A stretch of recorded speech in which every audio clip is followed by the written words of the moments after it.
Welcome, everybody. It's Monday, May 4th. This is where people do the May the 4th be with you thing. Yeah, and also with you. Yeah, this sorts of thing makes me want to be more of a Trekkie than a Star Wars fan.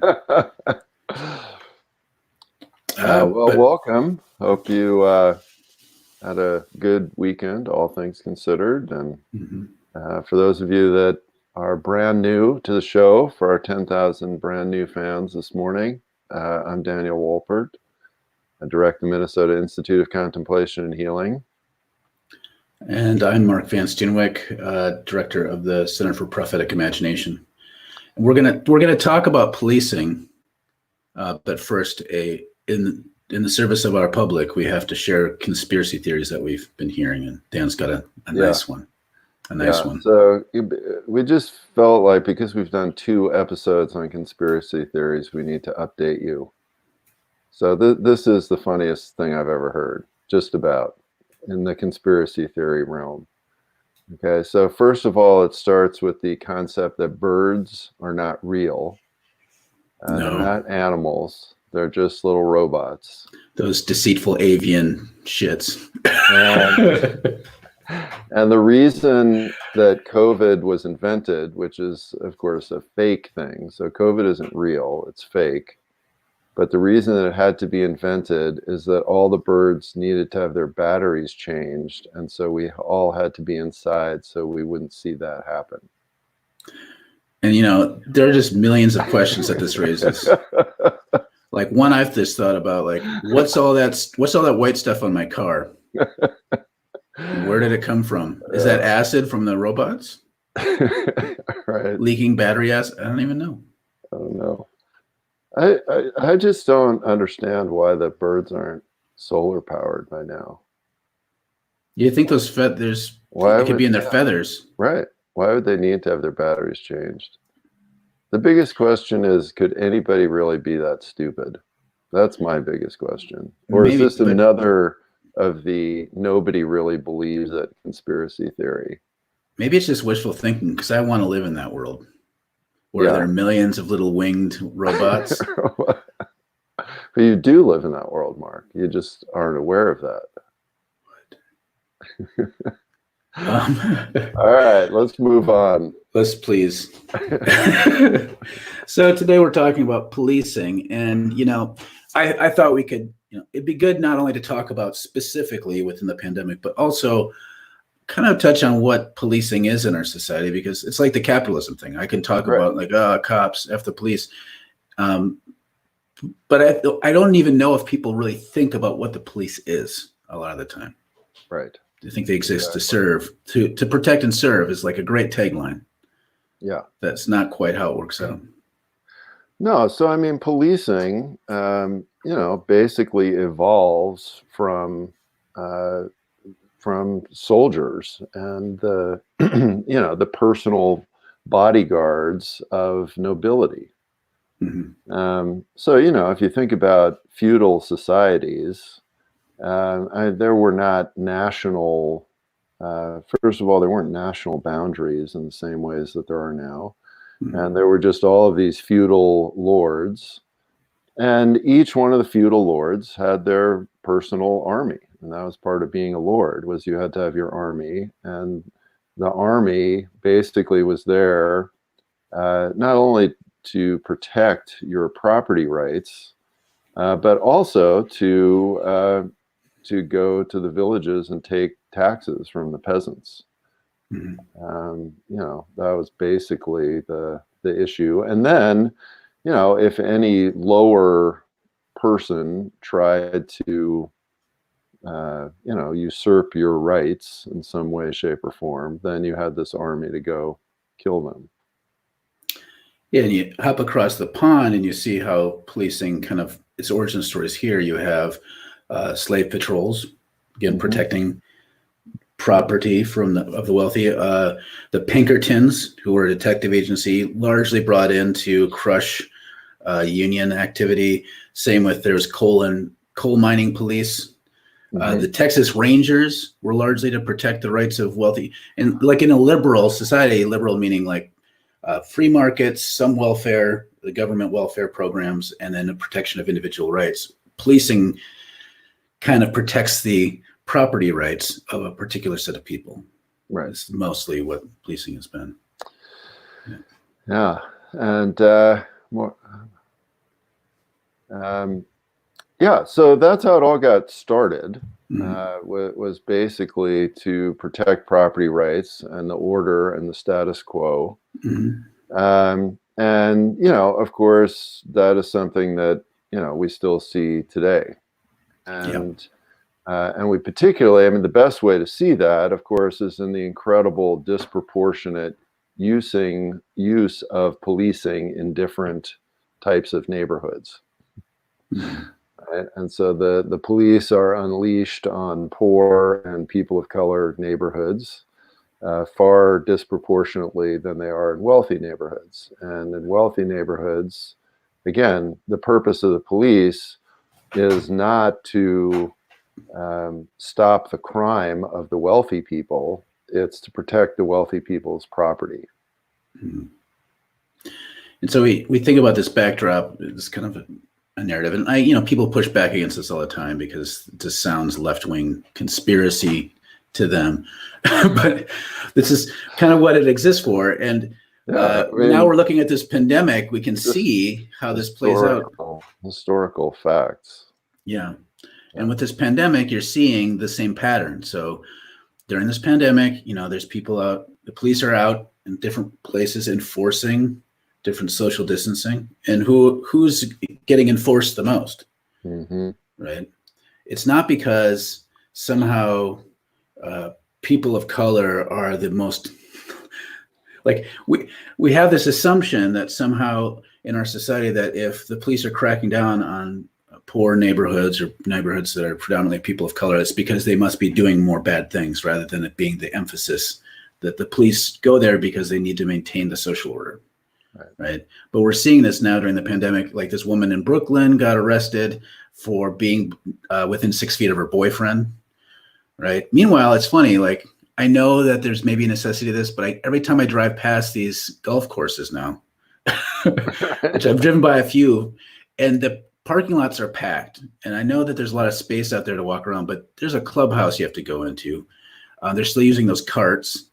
Like there's not entire, I don't see the police out there patrolling those golf courses the way they patrol the park in my neighborhood. Yeah, they actually are patrolling them, but they're using the birds. That's where it comes together. All right, we should say hi to Mario here. Good morning. Good morning. Couple of comments. She does the work herself of changing batteries in her Cardinals. Her own birds. Yeah, wow, that's awesome. Yeah, okay. You pay less taxes if you do it yourself. Yeah, and just also like, just to throw up more comments, I think about them every day, and to keep strangers out. She could talk about that role. The police we've switched over to. Yep. Well, or the birds work for the police, and arresting a whole lot of people. Like, this is why I think it's interesting to talk about this during this time. There's this impulse to enforce like what we think of as the good social distancing policy through the use of the police. And I get that impulse, but it's kind of largely a problematic strategy for a number of reasons. Yeah. One, the police don't seem to be, they seem to be prioritizing different things. So like, you were talking about beforehand about the police kind of like helping the protesters. Yeah.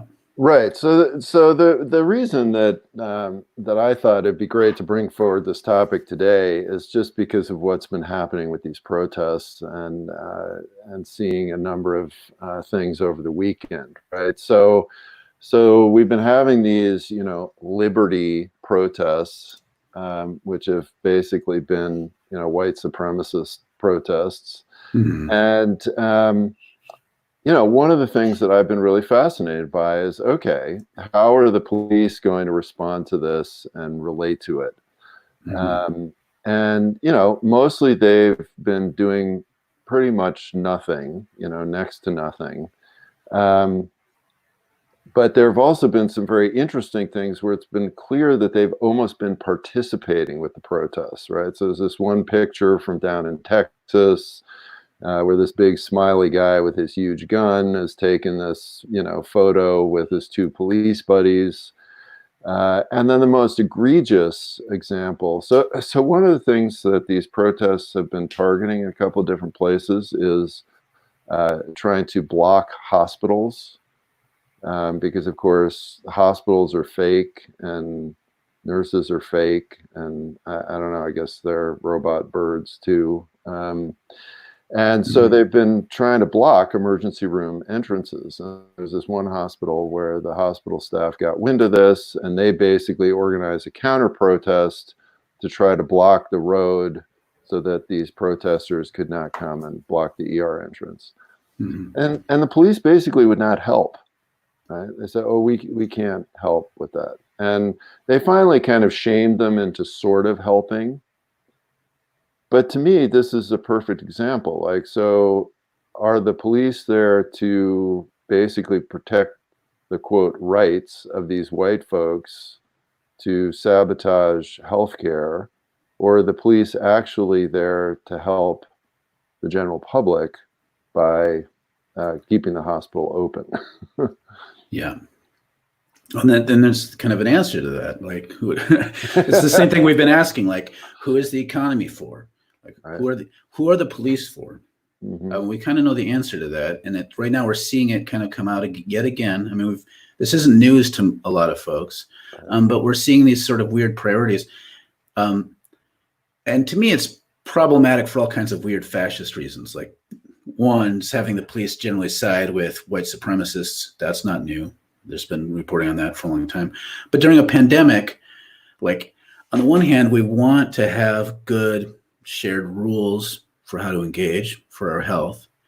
But when you empower the police to maintain order more, this usually doesn't go well, and particularly with pandemics. So I was just doing some quick searching about the history of this, and you brought in some more, but and then immigrants from Jewish immigrants from Eastern Europe were blamed for a cholera outbreak, and so then the police will like round up the Jews to quarantine them because they're the source of it, right? We see that happening again in the bubonic plague outbreak in Hawaii and California, where it was Chinese immigrants that were packed up and kind of quarantined. We can easily see how this will go with immigrants. Already it's like this thing that's come from scary faraway China. We have to secure our borders. Like, there's been border reinforcement stuff coming from Trump that people aren't paying attention to as much because the COVID outbreak is so scary. Well, yeah, and I just heard this very interesting story yesterday about how the building of the wall is actually accelerating during the pandemic. So they're suing more people to steal their property right now when you can't actually get to court easily. They're bringing in all of these construction workers into these towns to accelerate the border wall, and in part because people don't want to get out and protest. Let's see, is Karen? What? All the healthcare workers have to do, and now they have to confront protesters too. Yeah, no, I know. It's unbelievable. I mean, we've seen this in several places, right? In Denver, that was going on, I think, last weekend. Yeah, and in a number of other places. And not only do they have to confront the protesters, but again, I mean, some of the things that the protesters are shouting at them, like that they're actually fake nurses, that they're all being hired by Bill Gates. I mean, it's all the crazy conspiracy theory stuff then being directed at these people. Do you know that the sickness isn't even that real? Because what happens is nurses and doctors get money every time they have a positive COVID-19 test, which I'm sure there's funding available for like these tests, right? And so that there's widespread conspiracy to make up stuff so that they can get the money. So that's why the blocking the hospitals thing probably comes into play. Another aspect of the policing thing is incarceration. Maria writes 1,300 prisoners in Tennessee just tested positive. And this is like part of the whole problem. Like, so there's whole groups of people we're willing to have suffer for some sort of sense of safety. We've determined, like in the Twin Cities here, once they started letting people out of jails because of the outbreak, they're like, well, which of these people aren't actually a harm to society? Let's release all of them. Like, why were they in jail in the first place if they're not a threat to other people? Yeah, exactly. Most of these people incarcerated are not a threat. We're told they're a threat and that the police protect us from them, but that's not why they're in jail. Who do the jails serve? Who does the police serve? Yeah. And in a pandemic, and part of the thing that gets me agitated is our tendency is to we have this systemic problem. And in order to make sense of it all, we need to blame individuals and have them suffer like as scapegoats. So the problem isn't capitalism and Jeff Bezos. The problem is these individual hoarders who stole too much toilet paper. I wish those fuckers would get arrested and go to jail. People out there like standing in the park, they're not social distancing at all. I'm going to call the cops on them.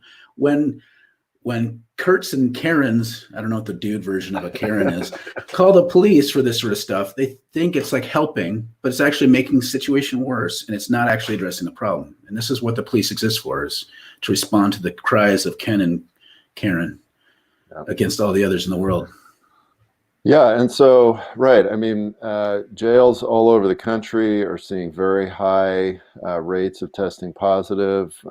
Similar thing happening in ICE detention centers, very high rates of positives. And yeah, and I really relate to this whole issue of why are people in jail on a very visceral and personal level, because for a number of years, I actually taught this meditation class in the jail in Polk County, Minnesota, which was, where Crookston is. And, and so I would meet all these people that were in jail. And of course, one of the things I would talk to them about before we did the class was, why were you here? What were you in for? And the entire time I did this class, I actually never met a single person that I really thought should be in jail. Mm-hmm.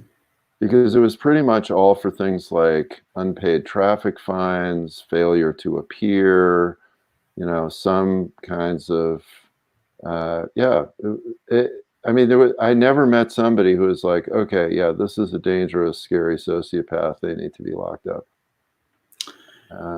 Here's some good comments. Just to throw up, Kathleen writes, my grandfather taught me a poem when I was young. The gist of it was that black people get arrested for stealing meat. Nothing happens to white people who steal money.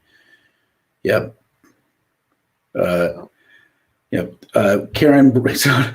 We got to find a new name for them besides Karen's. Like, I agree. Yes. I feel bad for all the Karen people. I know too many wonderful Karens in the world for that. It's just not fair. So Karen suggests Kurtz and Janice. I don't know any. I know Kurt. Yeah, he's okay. I don't know any Janices, so that's all good. Janis Joplin's dead, so. Yeah, I mean, that's safe. No, I remember when I got arrested for wiping fake blood on the federal courthouse to protest drone strikes. And I was in jail for like 10 hours or whatever. Almost everyone there was for like buying $50 worth of weed. Who cares? One guy was arrested for being caught trying to sleep on the back of a bus, because it was cold outside, right? And these people, like, if you don't have cash to pay bail, you get stuck there for a long time. A lot of them miss work for this dumb stuff. I should have been there, because I knew I was going to get arrested. But then the other person that was there, who was the loudest, most complainy person, was this man from Minnetonka, which is a nice suburb of the Twin Cities for those listening, who was caught by the police for a DUI. And he was the only one complaining loudly about being in jail. Right. And he's also the most easy to not have it stick. Like, it's not going to cause his life to suffer as much. And a DUI is a big deal, much bigger deal than buying pot. Like, if you're going to put a scale on it, he's like, okay, I don't want you driving if you're drunk. Okay, but I don't mind you walking to a park and buying $50 worth of pot. Yeah. Actually, can you pick some up for me?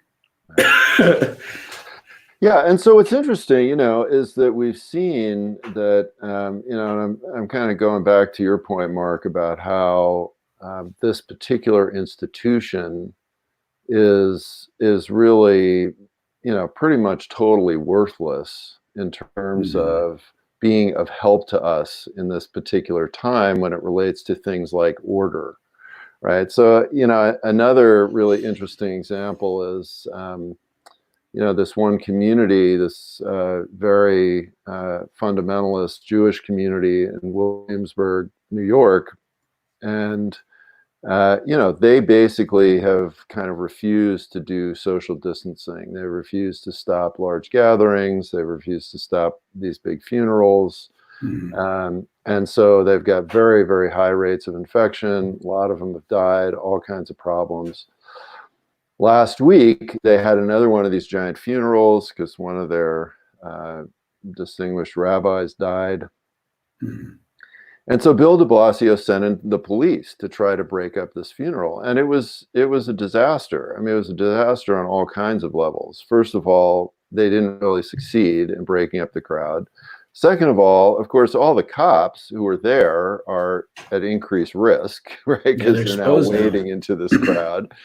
And of course, you've now got this community that's mad at the mayor and mad at all of this. And it does not get the population in any way to think about this differently and either social distance or agree to not social distance and also not go to the hospital when they get sick. I mean, whatever. There's all kinds of other ways of doing it. But, it's a great example of how this institution, which we claim is to protect us or keep us safe, that in this pandemic time, and especially with what we're now seeing unfolding, is almost completely useless. Yeah. Um, and really is certainly not helping people to either change their minds or change their behaviors. Um, because again, true social order does not come from somebody with a stick and a gun telling you what to do. I mean, that there can be a fake fear social order coming from that, but not true social order. No, and plus, even if I were pro cop, which I'm not, uh, they're given too many tasks.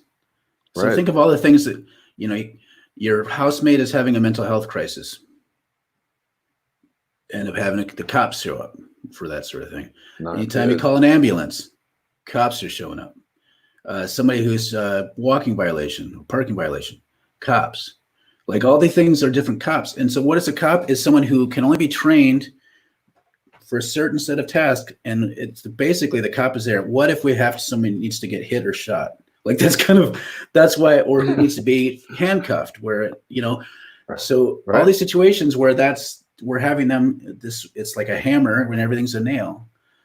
And think Mhm. of all the things we could be funding, especially during this pandemic, like the support. Like there's probably a better way of addressing issues with hospitals, right? Like maintaining order, making sure there's flow, or if there's mental health crises, anything that's happening, all the problems in our society are escalating right now. And I don't want a cop going to respond to all these increased, like if I'm depressed and thinking about killing myself, I don't want a cop coming to deal with that. No, definitely not. Yeah. Yeah. Um, So we're getting down towards the end. We've had some really Mm. great comments. If there are other folks on here that want to jump in, that would be great. Mm. And uh, yeah, and I was also thinking about this in regards to the whole issue of this contact tracing and testing, Mm. right? That we have, pretty much completely failed at. There's some people that are working on supposedly that to get up and running. But, I know that a number of people that have tried to get money diverted to other sorts of uh, folks within society away from the police, have talked about different kinds of community workers. right? Different kinds of mental health responders, social work responders, community organizing responders, right? And I think about, again, let's imagine that we had a network of those people, right? Those would be ideal people to be going into the neighborhood and saying, we're going to deliver tests. We're going to teach you about social distance groups. We're going to train you to be safer when you go out and about, right? These were people that could be trusted as kind of non-violent, non-aggressive community service people. They could be being deployed to do all these great things. Now, of course, these people don't exist. Getting them up and running is going to be a huge undertaking. But, you know, for next time around, right? Imagine if they did. That would be a phenomenal resource for right now. Here's some comments just to throw up. Mary Eve wrote, I was in jail for being ill until I went to the ICU. And there are many other solutions to my mental health crises than cops. Yeah. Cops and mental health crises do not work well. Here's another comment, and I think this gets at a bigger issue. I agree about not using the police for some of this virus spreading behavior, but how can we get those folks to get with the program? I find it increasingly disturbing that they refuse to wear masks, social distance, etc. I'm more sympathetic to the cops in some of these situations, but that's another story.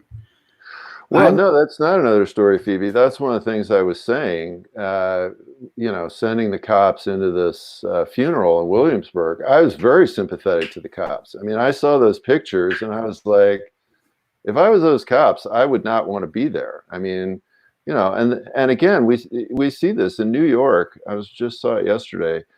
The New York City Police Department, 6% of them are sick right now. Right. And they're being sent into all these situations that they're actually not able to help, and they're putting themselves in danger. They're not super equipped for that work either. It's not, they're not. Yeah. The other piece of this is, look, our society has more cops than almost any other society, but we're having more problems with this containment than a lot of other similar societies. It's not because we need more enforcement, right? Other societies can have less enforcement and do better. And I think it gets to a deeper pathology, like criminalizing individual activities for a systemic problem is a mistake. Yeah, I mean, the whole issue of how do we get people with the program is an enormously problematic question and challenging question. And I think there's no doubt about the fact that you know, this is related to so many American pathologies. Yes. You know, many of which we've talked about on this show. And then to send somebody in that's then mad and aggressive and has a gun only tends to make things worse, unfortunately. Yeah. Mary brings up that there are groups that exist to do that thing, and they're called support teams that need to be funded. Well, but this is the thing, like, so Minneapolis, like, there's a group, MPD 150 and Reclaim the Block, local groups that are trying to push against problems with policing. And so they pushed there was this big budget proposal to add more cops. And so they were part of the groups that were pushing against this for other programming. And the city said, yeah, we're going to create this whole department that will like have alternatives to policing, and we'll have like one half-time staff guy and then throw like $1 million at it, and that's it. Right. That's, they're not putting the money it's where not proportional. No. Karen writes, this is such an important conversation. Thank you for having it. COVID-19 continues to highlight inequality and injustice in our country. It's intensifying that. And so this narrative, this narrative that everyone's coming together during a difficult time, there's some truth to that. We need to tell that story. But if we just focus on that and not notice that like bad things could get worse, like this is a time to start fixing some of those bad things instead of thinking, well, maybe we'll all come together and have cleaner air after this. That's nice if that's true. Right. Last couple of comments. I do think it's possible to train some folks to do that right. As you said a couple of minutes ago, support teams. Yes. And there's like pointed out that there's some of this, but it's dramatically underfunded. This is not a priority because if you have upset people who want to take care of a problem quickly, you give police function as like a security theater sort of thing. Like it just feels more satisfying to call the cops on the bad thing rather than have like a compassionate, sympathetic way of dealing with crises as they come up. Just yeah. And so, like one of the things in New York State, they're talking about trying to put together this contact tracing system, which again, they're having to build from scratch because we don't have significant number of community support teams or workers engaged. They're talking about the fact they're going to need 9,000 people for the state. It's like 10 per every 100,000 or something. And they've got to create this from the ground up. Right. And so, we know that that's going to take tons of time. We know it's going to be very hard. A lot of people, there's the first time doing something. There's going to be a lot of problems with it. Yep. Right? And so again, this is the other thing about the issue of prevention. An ounce of prevention is worth a pound of cure. We're trying to build all these things while the airplane is flying. Right? It's the proverbial, the airplane's breaking in flight and you're having to fix it while it's going. It's a lot harder. It takes a lot longer. We're past our time. Yep. And this is something I hopefully will come back to. This, the policing piece during an authoritarian time, during a pandemic, in the middle of climate crisis. There's a lot of things that could go wrong with that. And so I'm sure we'll come back around to this topic. Absolutely. So just in terms of schedule, we will not be broadcasting tomorrow, Tuesday the 5th, but we will be back on Wednesday with our guest, Alan Ewing Merrill, to talk about spiritual community in light of the pandemic and church change. So shifting gears, but that's what we like to mix it up. Yeah, we're crazy like that. Yeah, and the reason we're not broadcasting tomorrow is we're going to be changing bird batteries. So keep us. I'm not. Thoughts. I'm gonna try to sabotage the bird batteries. But when someone goes and they puts them in, I'm gonna flip it upside down so the positive is on the negative. I'm gonna call the police on you. Yeah. So, all right. Fair enough. See ya. See you Wednesday.